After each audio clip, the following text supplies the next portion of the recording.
누가복음 2장 41절부터 52절까지입니다. 함께 한 목소리로 합독하겠습니다. 그의 부모가 해마다 유월절이 되면 예루살렘으로 가더니 예수께서 12살 되었을 때에 그들이 이 절기의 관례를 따라 올라갔다가 그 날들을 마치고 돌아갈 때에 아이 예수는 예루살렘에 머무셨더라. 그 부모는 이를 알지 못하고 동행 중에 있는 줄로 생각하고 하룻길을 간 후 친족과 아는 자 중에서 찾되 만나지 못하며 찾으면서 예루살렘에 돌아갔더니 사흘 후에 성전에서 만난 적 그가 성생들 중에 앉으사 그들에게 듣기도 하며 묻기도 하시니 듣는 자가 다 그 지혜와 대답을 놀랍게 여기더라. 그의 부모가 보고 놀라며 그의 어머니는 이르되 아이야 어찌하여 우리에게 이렇게 하였느냐 보라 네 아버지와 내가 근심하여 너를 찾았노라. 예수께서 이르시되 어찌하여 나를 찾으셨나이까 내가 내 아버지 집에 있어야 될 줄을 알지 못하셨나이까 하시니 그 부모가 그가 하신 말씀을 깨닫지 못하더라. 예수께서 함께 내려가사 나사렛에 이르러 순종하여 받드시더라. 그 어머니는 이 모든 말을 마음에 두니라. 예수는 지혜와 키가 자라가며 하나님과 사람에게 더욱 사랑스러워 가시더라. 아멘. 예수님의 그 어린 시절에 대해서 성경이 많은 기록들을 남겨두지 않고 있습니다. 그런데 누가는 예수님의 12살 되었을 즈음에 일어났던 한 사건을 누가복음에서 기록을 하고 있습니다. 그래서 이 누가가 기록하고 있는 이 말씀의 어떤 의미가 그 다음에 세례 요한의 어떤 그 사역과 연결되어져 있고 또 이것이 어떤 의미로 누가는 기록하고 있는지 그 말씀의 내용들을 오늘 한번 함께 나누고자 합니다. 오늘의 이 누가복음 2장의 배경은 유월절에 있었던 한 사건을 말씀하고 있습니다. 부모가 해마다 유월절이 되면 예루살렘으로 올라갔다라고 그렇게 기록을 남기며 그때가 예수님께서 한 12살 되었을 때라고 말씀을 하고 있습니다. 이스라엘 백성들은 1년에 3차에 걸쳐서 예루살렘 성전을 방문하도록 성경은 말씀을 하고 있습니다. 그래서 유월절과 칠칠절과 장막절에 3차에 걸쳐서 예루살렘을 방문하여 그곳에서 그 절기를 기념하도록 그렇게 출애굽기에서 말씀을 하고 있습니다. 그래서 이런 말씀들을 성경에서 기록을 하고 있는 이 말씀을 이 당시에 유대인들은 이 절기에 이 그 말씀되어지고 있는 이 말씀을 이행하고 있었음을 성경은 말씀을 하고 있습니다. 그래서 특별히 하나님께서 말씀을 통해서 이스라엘 백성들에게 3차에 거쳐서 예루살렘을 방문하여 그 절기를 기념하라라고 말씀하셨을 때에는 그 절기가 가지고 있는 숨겨진 비밀들이 있었다라는 것입니다. 물론 이 비밀들은 성경의 어떤 역사를 따라서 결국에는 예수 그리스도에게 모든 절기가 집중되어지도록 그렇게 성경은 모든 방향을 가르치고 있습니다. 그래서 이런 어떤 그 예수 그리스도에 집중되어져 있는 이 절기의 한 절기, 유월절, 이 유월절과 예수님이 어떤 연관이 있는가 하는 것을 누가는 오늘 간접적으로 우리에게 절기를 통해서 말씀을 하고 있다 이렇게 생각이 되어집니다. 그래서 예수님이 12살 되었을 때쯤, 그러니까 여전히 그때에도 이 12살 되었을 때쯤 예루살렘을 방문했다라는 이야기는 계속적인 방문이 있었다라고 그렇게 생각이 되어집니다. 그래서 유월절이 한 해에 한 번씩 돌아오기 때문에 예수님께서 성장해가는 그 배경 속에서 유월절은 계속 반복되어졌기 때문에 이런 반복적인 방문은 계속 있었다라는 생각을 자연스럽게 할 수 있습니다. 그런데 12살 때쯤 되었을 때에 기록을 그 많은 방문 중에서 12살 되었을 때쯤에 기록을 남기고 있다라는 것입니다. 그러면 예수님께서 이제 태어나서 12살이 될 때까지 인간으로서의 어떤 그 성장 배경을 모든 그 인간이 가지고 성장해가는 그 과정을 예수님도 동일하게 성장 과정을 가졌다라고 이해를 할 수 있습니다.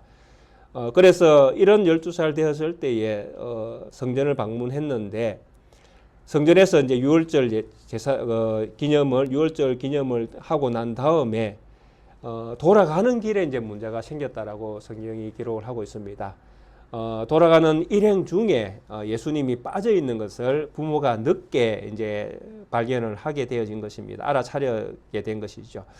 그래서 다시 이제 성전으로 돌아가면서 이제 예수님이 어디에 계시는가 수소문하면서 찾는 중에 성전에서 들어가서 예수님이 성전에 앉아서 성생들과 함께 그 성생들의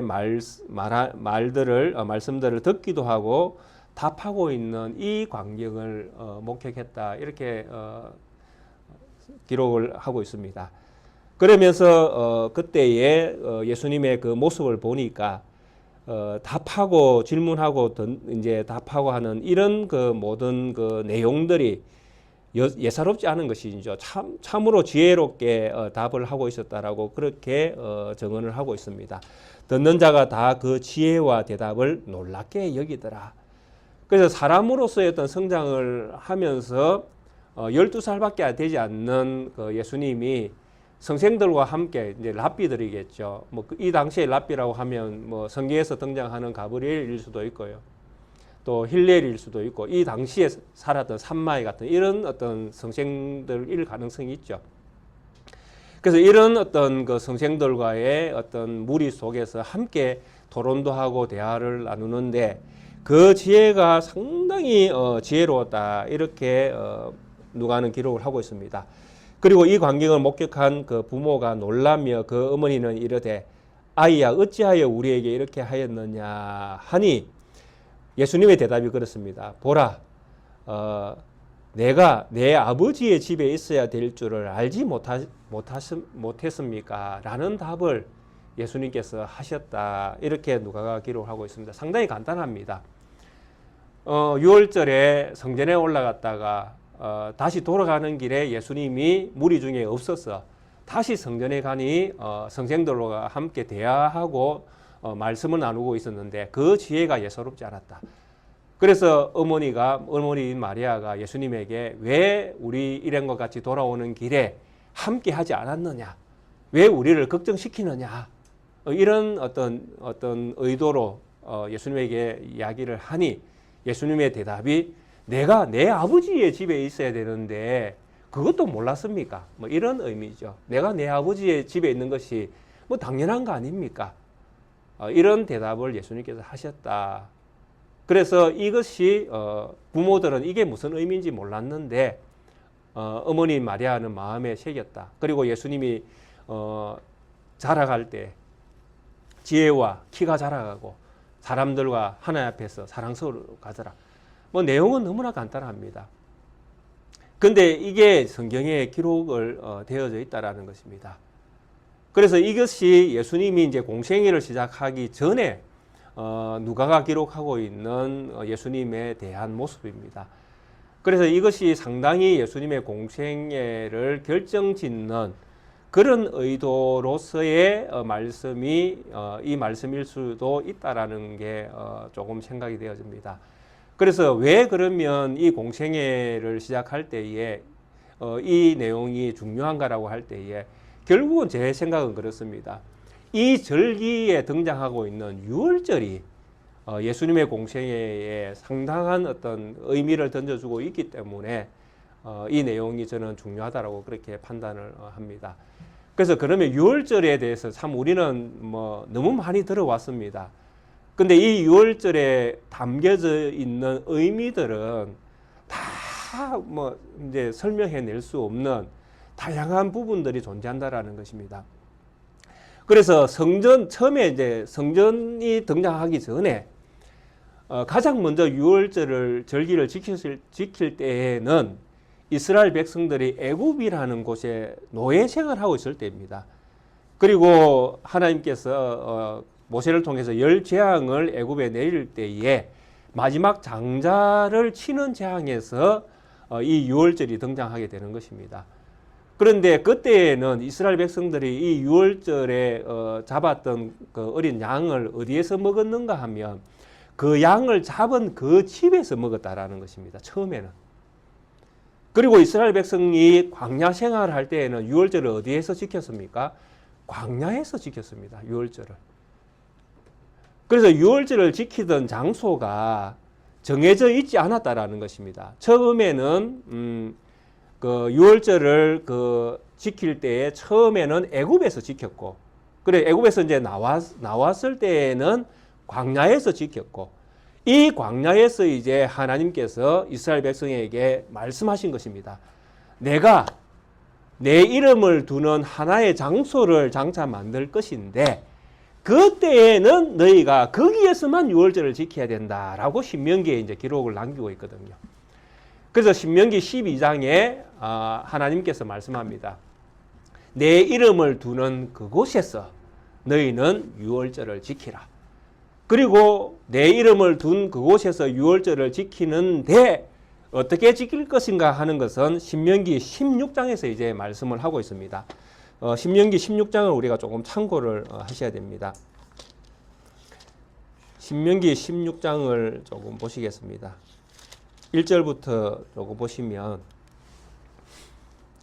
이게 이제 예수님의 이 사역과 조금 이제 직접적으로 연결되거든요. 왜냐하면 이게 이제 하나의 절기가 장소, 이제 성전으로 굳어질 때에 이제 어떻게 드릴 건가 하는 것을 신명기에서 기록을 하고 있거든요. 16장에 보시면 아비월을 지켜, 이 아비월은 1월 14일 유월절이 시작하는 그 절기의 달을 이야기합니다. 아비월을 지켜 내 하나님 여호와께 유월절을 행하라. 이 1절에 있는 내 하나님 여호와께 유월절을 행하라. 이 말이 원어상으로 보면 내 하나님 여호와의 유월절을 행하라 이렇게 되어 있습니다. 유월절이 여호와의 것이라고 말씀을 하고 있는 그런 의미로 읽을 수 있는 부분입니다. 그러니까 유월절이 누구의 유월절인가 하면 하나님의 유월절인 거예요. 나의 유월절을 행하라 이런 의미로 성경은 말씀을 하고 있습니다. 그리고 이 아비월에 내 하나님 여호와께서 밤에 너를 애굽에서 인도하여 내셨습니다. 하나님이 언제 이스라엘 백성을 애굽에서 인도하셨다고 말씀합니까? 밤이라는 것을 강조하고 있습니다. 밤에. 밤이라는 이 말씀이 왜 성경에서 강조를 하고 있는가 하면 이스라엘 백성은 전혀 준비가 안 되어 있었다는 이야기입니다. 그리고 그들이 이제 애굽에서 나왔다는 것은 궁극적으로 성경이 우리의 구원을 이야기하는 표현이거든요. 우리가 죄에서 구원받았다라는 것. 근데 이 구원이 언제 이루어졌는가 하면 밤에 이루어졌다는 이야기입니다. 이 밤이 강조하는 내용이 뭐냐 하면 내가 의도하지 않는, 내가 생각지 못했던 때, 내가 생각지 못했던 시간에, 내가 전혀 준비가 되어 있지 않는 때에 하나님에 의해서 되었다라는 의미가 이 밤이라는 의미에 포함되어 있는 것입니다. 그러니까 구원이 나의 의지와 나의 어떤 의도와 나의 계획과는 아무 상관이 없이 일어났다는 이야기입니다. 이게 밤이 강조하는 의미거든요. 그래서 밤에 이스라엘 백성들이 애굽에서 나왔다라는 것입니다. 그리고 2절에 보면 여호와께서 자기 이름을 두시려고 택하시고, 이건 이제 성전이 되겠죠. 이 성전은 어떤 장소냐면 하나님의 이름이 있는 장소, 하나님이 계신 장소라고 그렇게 성경이 이제 이 성전에 가면 하나님을 보게 된다는 이야기입니다. 성전에 가면 하나님을 보게 된다. 그리고 소와 양으로 내 하나님 여호와께 유월절 제사를 행하되 유교병을 그것과 함께 먹지 말고 이래 동안 무교병 곧 고난의 떡을 그것과 함께 먹어라. 이 유월절이 의미하는 게 뭐라는 이야기입니까? 하나님의 고난을 의미한다. 이렇게 이야기하는 것입니다.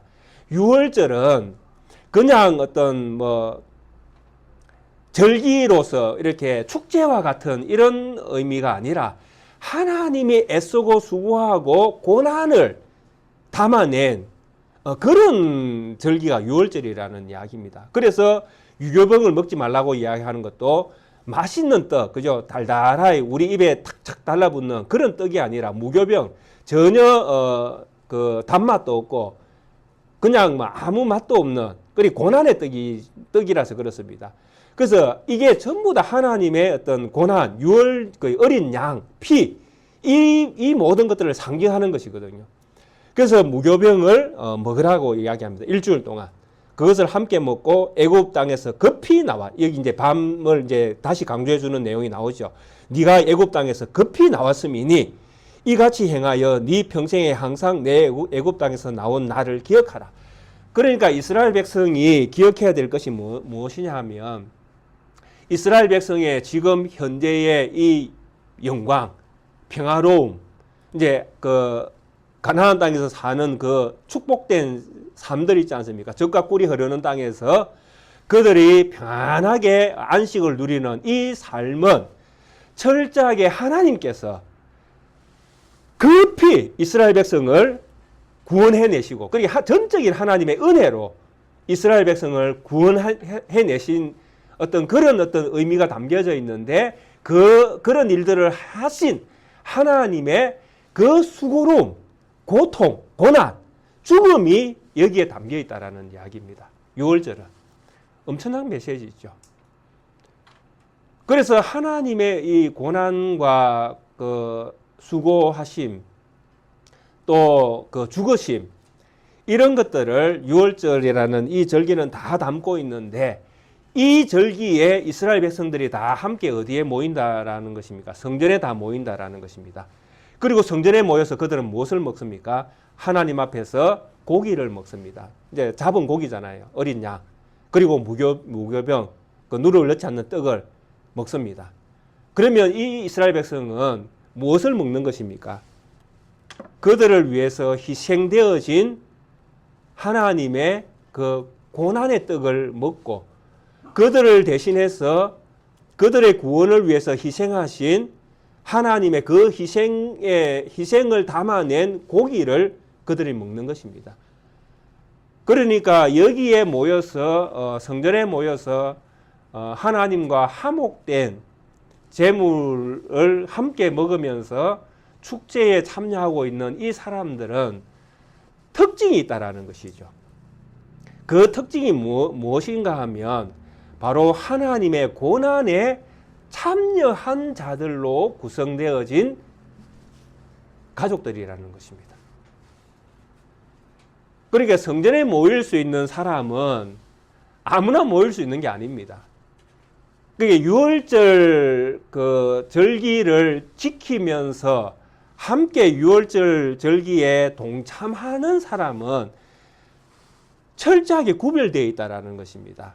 그 사람들의 특징이 무엇인가 할 때에 하나님의 구원을 깊이 깨닫고 그 구원에 참여해서 함께 고난을 넘어온 사람들, 고난에 동참한 사람들이죠.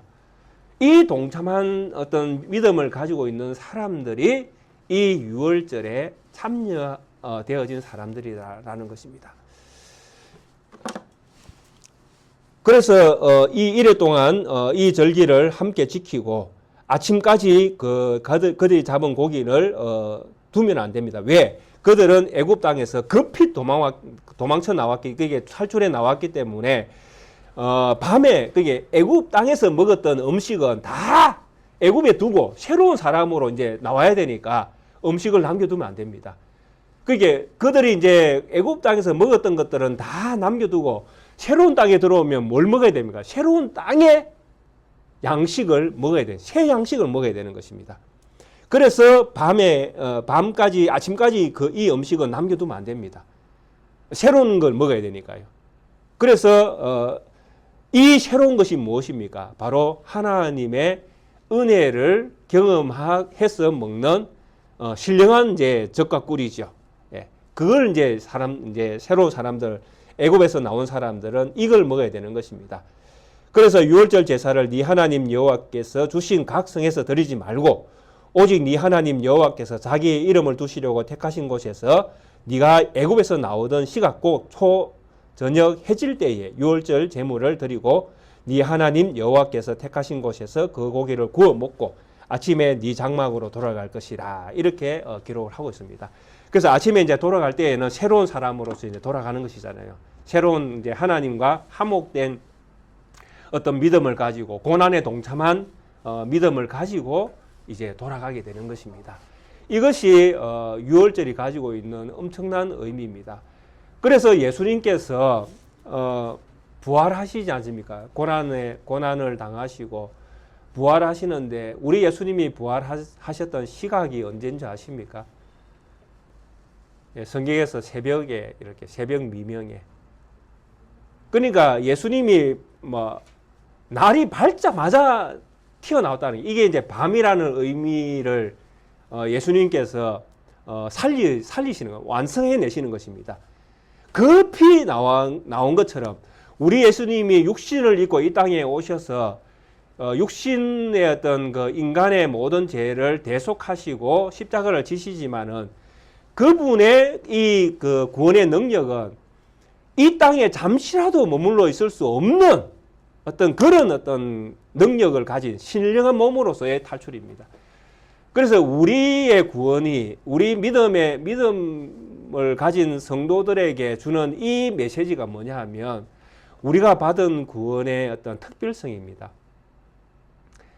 그러니까 우리는 지금 우리가 신자로서 성도로서 우리가 살아가고 있을 때에 우리 몸은 예전에 우리가 죄인된 몸을 가지고 있을 때와는 확연히 달라진 신분으로서 우리가 존재한다는 것을 우리가 아주 깊이 인식해야 된다는 이야기입니다. 그만큼 우리가 변화된 우리의 몸은 특별하다는 것이죠. 예수 그리스도인으로 살아간다는 우리의 삶이 특별하다라는 이야기입니다. 이 특별함은 무엇이냐라고 할 때에 옛사람으로서는 우리가 조금도 살아서는 안 되는 특별함을 가지고 있다라는 이야기입니다. 그만큼 우리의 구원을 위해서 하나님이 완벽한 작품을 우리에게 선물로 주셨다라는 이야기입니다. 그분이 얼마나 큰 일을 행하시고 우리에게 주신 작품이 놀라운가를 이 유월절의 절기에서는 담아내고 있는 것입니다. 그래서 하나님께서 이스라엘 백성에게 절기를 주실 때, 유월절이라는 절기를 주셨을 때에 이스라엘 백성이 애굽의 종으로서는 1분 1초도 있어서는 안 된다는 것을 아주 강조하고 있습니다. 급히 불러내시거든요. 밤에 의도치 않은 시간에. 그리고 그때 먹었던 모든 음식들은 다 남겨놓고 나오라. 새로운 신분으로서의 신분 세탁이죠. 요즘 말로 하면 신분을 완전히 탈바꿈시키는 것입니다. 그렇게 하나님이 우리를 변화시켜 놓으셨다는 것이 이 6월절에 담겨져 있는 의미죠. 그래서 이런 의미 모든 것들을 담고 있는 장소가 어디냐라고 할 때에 바로 성전이 그것을 담아내고 있다는 이야기입니다. 왜냐하면 이 성전은 끊임없이 제물이 드려지고 있는 장소이지 않습니까? 이스라엘 백성의 번제와 속죄제와 또 하목 모든 제물들이 다 태워지고 드려지는 장소가 성전이지 않습니까? 그리고 이 성전을 가리켜서 지금 하나님께서 뭐라고 신명기에서 말씀을 하셨습니까? 내 이름을 두는 장소라고 하셨습니다. 거기에 가면 하나님이 계시죠. 이 성전에 가면 하나님이 어떤 분이신지를 알게 된다는 이야기입니다. 근데 성전에 가보니까 무엇이 있습니까? 제사장이 있고 내 제물이 있거든요. 그러면 그 제물이, 그 제사장의 역할이 바로 하나님을 다 대변해내고 있다는 이야기입니다. 하나님을 보여주고 있다는 이야기죠. 그런데 이런 성전에서 유월절에, 특히 유월절에 성전에서 하나님이 보여지고 또 하나님이 나타나시고 하나님의 사역이 보여지는 이곳에 예수님이 방문을 했습니다. 유월절에 방문을 하셨습니다. 그리고 유월절에 모든 제사가 다 드려진 다음에 부모들은 고향에 예수님께서 성경에도 신명기에도 말씀하셨지 않습니까? 유월절 그 다음 날 각 고향으로 돌아가라 이렇게 명령을 하고 있지 않습니까? 고향 가서 이제 또 일상으로 돌아가는 것이 너무나 자연스럽습니다. 그래서 일행 중에 예수님이 이제 속해져서 함께 돌아가는 것이 너무나 자연스럽습니다. 그런데 예수님께서 12살 될 때에는 집으로 돌아가지 않았다는 이야기죠. 그전에는 돌아가셨다는 이야기잖아요. 근데 12살 될 때에는 돌아가시지 않고 다시 성전에 계속 머물러 계셨다는 것입니다.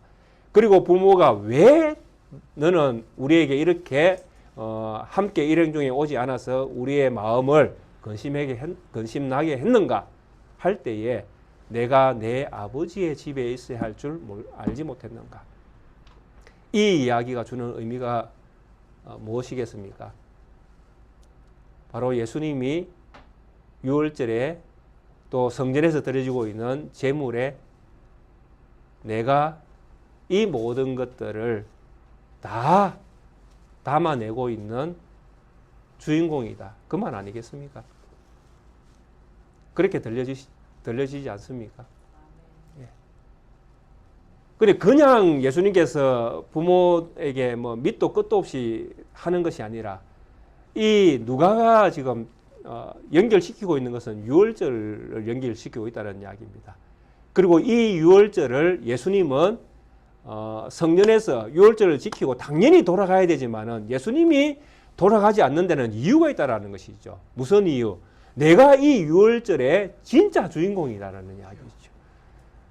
그래서 예수님이 이 진짜 주인공으로서의 어린 양으로서 하나님 앞에 드려졌으니 드려진 제물은 어디에 있어야 됩니까? 계속 아버지 집에 있어야 되잖아요. 아버지에게 드려졌으니까. 그래서 예수님은 당연히 내가 제물로서 아버지께 드려져서 내가 이 성전에 속해 있는 것이 너무나 당연하고 이 성전에서 드려지는 모든 제사의 제물들은 나를 다 담아내고 있다는 것이죠. 이것이 장차 내가 서른이 되어 이제 공생애를 시작할 때 내가 해야 될 일이다라는 것이죠. 그런데 이것을 이런 내용들을 예수님이 태어나면서부터 다 알고 태어났었다. 참 상상하기가 어려운 이야기입니다. 그러니까 무슨 이야기냐면 지금 성경이 예수님의 어떤 그 성장 배경 속에서 예수님의 어떤 그 성장을 지혜와 키를 같이 묶어 놓고 있습니다. 그죠? 이제 예수님의 지혜가 날 때부터 하나님의 신성을 완전히 다 가지고 나셨다 이렇게 표현하지 않고 성경이 누가가 어떤 말을 하고 있는가 하면 마지막에 보시면 52절이죠. 52절에 보시면 누가가 이렇게 말씀을 하고 있지 않습니까? 예수는 지혜와 키가 자라가며 이렇게 되어 있거든요. 지혜도 자라가고 키도 자라가는 과정을 가지고 있었다라고 그렇게 표현을 합니다. 그래서 지혜와 키가 자라가며라고 할 때 키가 자라간 것만 이야기하는 것이 아니라 이 자라가며라는 것이 양쪽에 다 걸리거든요. 지혜가 자라가고 키가 자라가고 이렇게 양쪽에 다 걸려서 지금 이 말씀이 설명이 되고 있는 것입니다. 그래서 예수님의 지혜라는 것도 성장 배경 속에서 자라갔다는 이야기입니다. 이게 무슨 의미냐라고 하면 저는 그렇게 이해를 하고 있습니다. 우리 예수님이 하셔야 될 그 사명에 대한 그 예수님이 걸어가야 될 길 있지 않습니까? 공생애로서 걸어가셔야 될 길. 이것들이 예수님의 성장 배경 속에서 저는 확실하게 아버지의 뜻을 인식해 가는 과정으로 예수님의 성장 배경도 함께 갔다고 저는 이해를 합니다. 그러니까 태어나면서부터 나는 죽을 거야. 죽기 위해서 태어났다. 이게 아니다라는 이야기입니다. 인간으로서 태어났을 때는 아기로서 태어나신 것입니다. 그리고 5, 6, 2살, 3살 이렇게 아무 인식도 하지 못할 때는 아기로서의 어떤 성장 배경을 가지고 계시다가 이제 지식도 지혜도 이제 생겨날 때에 서서히 하나님의 뜻이 예수님에게서 이제 확실해지는 방향으로 성숙해 가는 것이죠. 그렇게 해서 30이 되어졌을 때에 완벽하게 그분이 감당해야 될 것이 무엇인가 아시고 이제 공생애를 시작을 하시고 그래서 십자가를 지실 때에도 그 고백을 하지 않습니까? 나의 하나님, 나의 하나님. 아니 할 수 있거든. 이 잔을 십자가를 지는 거잖아요. 그 잔을 내게서 옮겨달라는 기도도 하시잖아요. 그러니까 아버지의 뜻을 이렇게 예수님의 성장 배경하에서 자라오면서 이제 이게 확실해졌는데도 불구하고 그것을 짊어져야 될 순간에는 인간으로서의 그 고뇌를 겪을 수밖에 없었다는 이야기입니다. 십자가를 지신 예수님이 신이기 때문에, 하나님이시기 때문에 고통을 느끼지 않았다. 말이 안 되잖아요. 그러면 십자가를 인간으로서 졌다고 그렇게 볼 수가 없지 않습니까? 사람으로서 십자가를 지시는 거잖아요. 완벽한 사람으로서. 그래서 사람이 느껴야 될 모든 고통을 십자가 위에서 다 짊어지시는 거예요. 느끼시는 거거든요. 그걸 못 느끼시면 잔을 옮길 이유가 없습니다. 그래서 인간으로서 예수님께서 이 땅에 오셨다면 인간으로서의 성장 배경을 자연스럽게 거쳐갔다고 우리가 이해를 해야 된다는 것이죠. 그러면서 이제 믿음이라는 것이 또 해야 될 일이 무엇인지, 사명이 무엇인지, 또 오신 목적이 무엇인지, 또 예수님께서 당연히 하셔야 될 것이 무엇인지, 아버지의 뜻을 이제 완벽하게 성장 배경 속에서 이제 가시게 되는 거예요. 이게 이제 지혜지 않습니까? 그래서 지금 여기서 성경에서 지혜라고 이야기하는 이 부분도 여호와 경외에 어울리는 지혜를 저는 말씀을 드리고 싶은 것입니다. 그래서 가장 큰 지혜가 무엇입니까? 여호와 경외잖아요. 하나님을 경외하는 것이 가장 큰 지혜이면 지금 여기서 예수님께서 자라가고 있는 것이 무엇입니까? 하나님 경외하는 법을 지금 배워가고 있는 것이잖아요. 어떻게 하는 것이 하나님의 경외하는 것인가? 어떻게 하는 것이 하나님을 두려워하고 존경하고 그분의 뜻을 받드는 것인가? 이것이 예수님이 서서히 자라갔다는 이야기죠. 그래서 이런 어떤 완벽함이 결국에는 예수님을 십자가 지는 데까지 가게 하시는 것입니다. 그런데 이 모든 것들이 무엇과 연결되어 있습니까? 오늘 본문에서는 유월절과 연결되어 있는 것이죠. 그래서 유월절이라는 것은 예수님의 사역의 많은 부분을, 그게 십자가와 함께 이해되어질 수 있는 부분을 유월절은 가지고 있다. 이렇게 이해를 우리가 할 수 있습니다. 그래서 12살 되던 때에 예수님에게 일어났던, 예수님이 겪었던 하나의 이 사건을 성경은 우리를 통해서 우리에게 이 말씀을 주시는데, 우리가 이 말씀을 통해서 함께 고민해 봐야 될 것은 이런 부분들입니다. 이 유월절을 성전에서 하나님께서 두신 장소에서만 드리라고 이야기하셨던 그 의미는, 그 장소는 하나님을 완벽하게 드러낸다는 이야기입니다. 거기에 가면. 그리고 이 하나님을 가장 완벽하게 드러내는 분이 누구신가라고 할 때에 오늘 본문은 예수님이다라고 이야기하고 있는 것입니다. 그래서 하나님을 가장 완벽하게 우리에게 보여줄 수 있는 분은 이 땅 가운데에 오신 예수 그리스도 한 분 외에는 하나님을 보여줄 수 있는 분이 없다라는 이야기입니다. 그런데 이 예수님을 보면 어떤 하나님이 보이는가 할 때에 우리를 구원하신 하나님, 우리를 위해서 사랑을 우리에게 내어주신 하나님, 그러니까 십자가를 예수님에게 짊어지게 하신 하나님이기 때문에 예수님을 제물로 우리에게 내어주신 하나님이시고, 그리고 그 제물의 본체가 제물을 우리에게 내어주신 것을 우리의 눈으로 볼 수 있도록 예수님이 이 세상에 오셨다라는 이야기입니다. 그래서 이 예수님 안에는 하나님의 모든 지혜와 하나님이 어떤 분이신지에 대한 모든 성경의 가르침이 예수님 속에 다 들어있다는 이야기죠. 그래서 우리는 예수님을 통해서 하나님을 보게 되는 사람들이고, 이런 하나님을 우리가 본 자로서 우리는 이 세상에서 지금 살아가고 있다는 이야기입니다. 그런데 지금 우리가 이 세상에서 살아가고 있는 우리의 정체성은 무엇인가라고 할 때에 하나님 아버지 앞에 화목의 어떤 제물로 함께 동참해서 하나님과 연합되어 함께 먹고 마시는 자로서 우리는 이 땅에 지금 존재한다라는 것입니다. 그런데 이런 존재하는 자로서 우리가 이 땅에 존재하는 이유가 무엇인가라고 할 때에 주님의 고난에 동참한 자로서의 삶을 이 땅에 살도록 하나님이 우리를 이 땅에 보내셨다라는 것입니다. 참 하나님을 우리가 보여줄 수 있는 그러니까 우리가 하나님의 자녀임을 세상에 보여줄 수 있는 그 통로로서 하나님은 우리를 이 땅에서 우리를 불러내셨다라는 것입니다. 근데 그 부름을 받은 우리가 어떤 존재인가라고 할 때에 고난의 떡을 함께 먹은 자로서 하나님 앞에 서 있는 존재자들이라는 것입니다. 이걸 예수님의 말씀으로 빌리면 십자가를 지고 자기 자신을 부인하고 주님을 따르는 자들이죠. 이런 자들로서 하나님이 우리를 이 세상에서 불러내셨다라는 것입니다. 그래서 이런 어떤 존재자로서 우리가 이 땅에서 살아가는 저희들은 늘 예수 그리스도의 죽으심을 짊어지고 살아가는 사람들입니다. 그 십자가를 진 사람들이죠.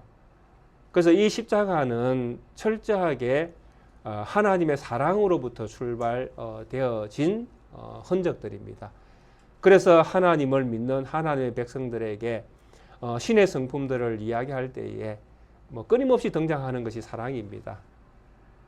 사랑, 희락, 화평, 오래 참음, 자비, 양성, 온유, 충성, 절제, 신의 성품들, 덕, 인내, 수도 없이 많죠. 이런 부분들을 하나님은 우리에게 주셨는데 그 모든 것들을 다 통합해서 말을 할 수 있는 그 단어가 저는 사랑이라고 그렇게 생각을 합니다. 그래서 그 사랑은 언제나 오래 참고, 사랑은 언제나 온유하며, 사랑은 시기하지 아니하며, 교만하지 아니하며, 사랑에 대한 모든 미사여구는 철저하게 십자가하고 연결되어져 있다라는 것입니다. 그래서 오늘 이 시대에 하나님의 자녀로 우리가 살아가고 있습니다. 우리가 우리의 교회를 이런 믿음의 모습으로 섬겨야 되고, 또 우리가 살고 있는 이 대한민국, 또 부산, 우리가 함께하고 있는 그런 사람들 속에서도 우리는 이런 믿음의 정신을 가지고 살아가야 됩니다. 그런데 우리가 살아가야 될 그 삶의 형태는 세상 사람들의 사랑의 형태와는 다른 모습입니다. 이게 이제 참 어려운 부분이거든요. 사랑하라 그러면 우리가 배우는 것을 세상에서 배우다 보니까 세상 사람들이 하는 것들을 사랑이라고 이렇게 배울 가능성도 있다라는 것이죠. 그런데 우리의 사랑은 세상의 사랑과는 많이 다른 부분들이 있습니다. 그러니까 죄에 대하여 우리가 반응할 때에는 죄를 죄라고 이야기하는 게 사랑이잖아요. 이해가 되십니까?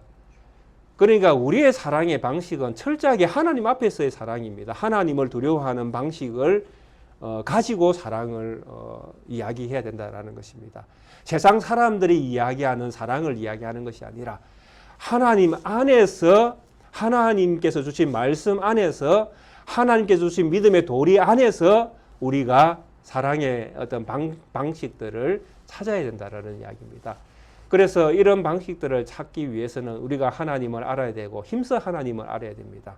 힘써 하나님을 아셔야 되고 하나님께서 말씀하신 말씀을 알아야 되고 그 말씀이 가지고 있는 사회성과 정치, 문화, 경제 모든 분야에서 이것이 적용이 되어야 됩니다.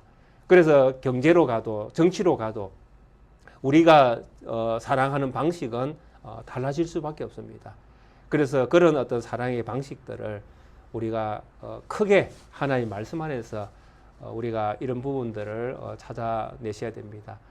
이런 부분들은 제가 해줄 수 있는 부분들은 아닙니다. 솔직하게는.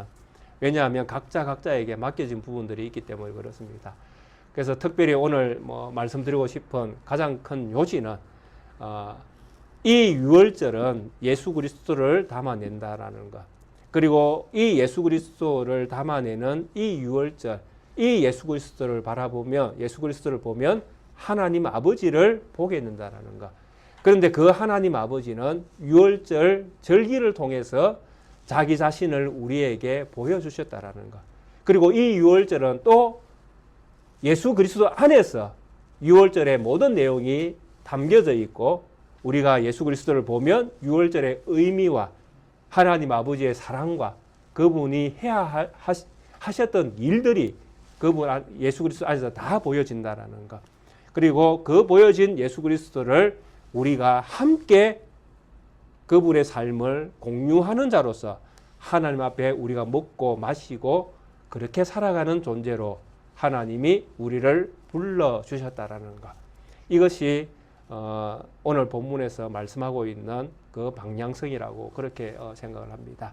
사랑하는 우리 모든 성도님, 참으로 우리의 구원은 정말 하나님의 은혜로 우리에게 주어진 구원입니다. 그리고 우리가 예상하지 못했던 구원이고 우리가 기대하지 않았던, 우리가 구하지 않았던 선물이 우리에게 주어진 구원입니다. 그래서 이 구원은 놀랍고 신비하고 또 경이로운 은혜의 어떤 산물입니다. 이런 은혜의 산물을 하나님께서 우리에게 선물로 주신 것은 옛 세상의 사람으로서 우리가 살기를 하나님은 1초, 1분도 허락지 않는 그런 어떤 방법으로 우리를 구원의 영역으로 옮겨주셨습니다. 새 사람으로서 살아가는 우리는 이런 하나님의 구원의 방식 속에 숨겨져 있는 구원의 큰 은혜를 생각하시면서 우리의 새로운 사람으로서의 새 사람으로서의 삶의 어떤 그 부르심을 우리가 기억하면서 그 부르심에 맞는 믿음을 가진 성도로 살아갈 수 있는 우리 성도님들 되시기를 주의 이름으로 축원드리겠습니다. 함께 찬송가 355장 함께 찬양 드리시겠습니다.